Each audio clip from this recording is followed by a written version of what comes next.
Marvellous epic స్టోరీస్కు స్వాగతం. గత episode 10లో శేషుడు భూభారం వహించుట, నాగపుత్రులు ఆస్తికుని జననమునకై నిరీక్షించుట గురించి తెలుసుకున్నాము. ఈ ఎపిసోడ్లో తక్షక విషాగ్నిచే పరీక్షిన్ మహారాజు మృతి గురించి తెలుసుకుందాము. రండి. ఈ వీడియో నచ్చితే లైక్ చేసి సబ్స్క్రైబ్ చేయడం మర్చిపోకండి. కురువంశానికి చెందిన పరీక్షిత మహారాజు పాండురాజులాగే గొప్ప యోధుడు, వేటగాడు. ఒకరోజు వేటాడుతూ ఒక జింకను బాణంతో కొట్టాడు.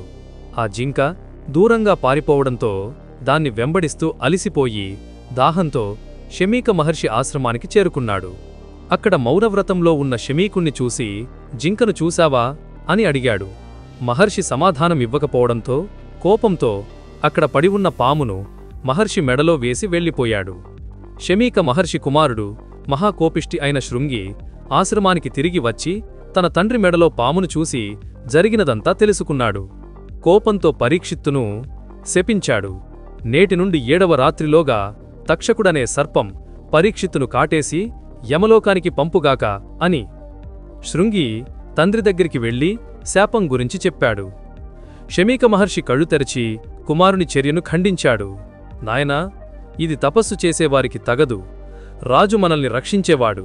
మనం రాజు రాజ్యంలో ఉండే పౌరులము. రాజు తప్పు చేసినా క్షమించాలి. రాజు లేకపోతే ధర్మం నిలబడదు. యజ్ఞాలు చెయ్యలేము. మన తపస్సు ఫలితంలో రాజుకు భాగముంటుంది. పరీక్షిత్తు అలిసిపోయి దాహంతో ఉండటం వల్లే అలా చేశాడు. మనుధర్మశాస్త్రం ప్రకారం రాజు 10 మంది వేదాధ్యయనం చేసేవారితో సమానము. బాల్యంలో చేసే తప్పులాంటిది చేశాడు. కాబట్టి ఆ రాజును ఎందుకు శపించావు అని అన్నాడు.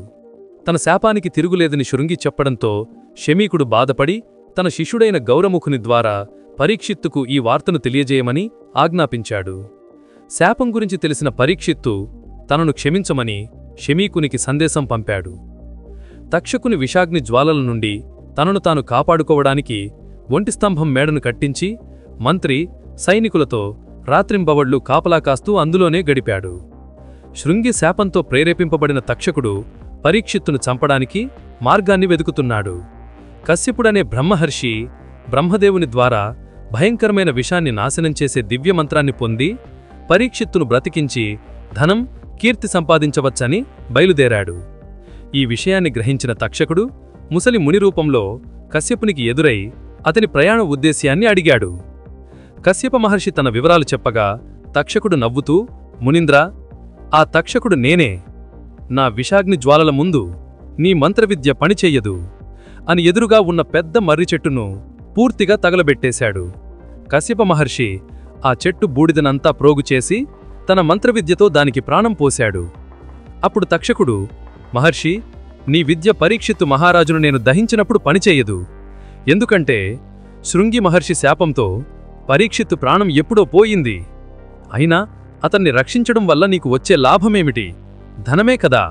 అంతకు 10ంతలు ధనం నీకు ఇప్పుడే ఇస్తున్నాను. అది స్వీకరించి తిరిగి వెళ్ళు అని అపరిమితమైన ధనాన్ని కశ్యపునికి ఇచ్చాడు. కశ్యప మహర్షి తన దివ్యదృష్టితో భవిష్యత్తును చూసి కానున్నది కాకమానదు అనుకొని తక్షకుడు ఇచ్చిన ధనం తీసుకుని వెనుతిరిగాడు. తరువాత తక్షకుడి ఆజ్ఞపై నాగకుమారులు బ్రాహ్మణ వేషంలో వేదాలు చదువుతూ పండ్లు, పువ్వులతో రాజమందిరానికి చేరుకున్నారు. పరీక్షిత్ మహారాజు వారిని ఆహ్వానించి వారి ఇచ్చిన పండ్లు, పువ్వులు స్వీకరించాడు. 7వ రోజు సూర్యుడు అస్తమించాడు. పరీక్షిత్తు ఒక పండును మధ్యగా కోయగా అందులో నుండి ఒక చిన్న పురుగు బయటపడింది. పరీక్షిత్తు నవ్వుతూ, తక్షకుడు ఎలాగో రాలేడు, శృంగి శాపం తీరిందనుకొని ఈ పురుగు చేత కుట్టించుకుంటాను అని మెడపైన వేసుకున్నాడు. తక్షణమే ఆ చిన్న పురుగు పెద్దదై తక్షక రూపాన్ని ధరించి పరీక్షిత్ మహారాజుకు మెడకు చుట్టుకొని అతన్ని కాటేసింది. తక్షకుని విషాగ్ని జ్వాలలకు ఒంటిస్తంభం మెడ కాలిపోయింది.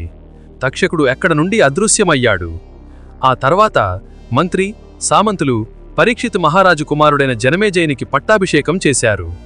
జనమేజయుడు కాశీరాజు కుమార్తె అయిన వపుష్టాదేవిని వివాహమాడి ఎన్నో యజ్ఞాలు చేశాడు. జనమేజయుడు బ్రాహ్మణులను తక్షకుడు కశ్యప మహర్షిని మోసం చేయడం సహించరాని విషయం. అతని అనుచిత ప్రవర్తనకు సాక్ష్యం ఉందా అని అడిగాడు. అక్కడి బ్రాహ్మణులు, రాజా, కశ్యప మహర్షికి తక్షకునికి జరిగిన సంభాషణ సమయంలో చెట్టుపైనే ఒక బ్రాహ్మణులు ఉన్నాడు. తక్షకుడు చెట్టును తన విషాగ్ని జ్వాలలతో భస్మం చేసినప్పుడు ఆ బ్రాహ్మణుడు కూడా భస్మమైపోయి కశ్యప మహర్షి మంత్రప్రభావం చేత ఆ చెట్టుతో పాటు తాను తిరిగి ప్రాణం పోసుకున్నాడు. కాని వారి ఎదురుగా చెట్టు దిగలేక వారిద్దరూ అక్కడ నుండి వెళ్లిపోయిన తర్వాత మీకు ఈ వార్త తెలియజేసేసరికి జరగరాని అనర్థం జరిగిపోయింది అని చెప్పారు. జనమేజయ మహారాజు తన తండ్రి మరణానికి శాపానికి విరుగుడు కోసమై వస్తున్న బ్రహ్మహర్షి కశ్యపుణ్ణి మోసపూర్వకంగా వెనుకకు పంపి కపటనాటకమాడిన తక్షకుణ్ణేగాక సర్పజాతి అంతటిని నాశనం చేయవలెనని ప్రతినబూనాడు. రాబోయే ఎపిసోడ్లో జనమేజయుడు సర్పయాగం చేయతలపెట్టుట గురించి తెలుసుకుందాం. ఈ వీడియో నచ్చితే లైక్ చేసి సబ్స్క్రైబ్ చేయడం మర్చిపోకండి.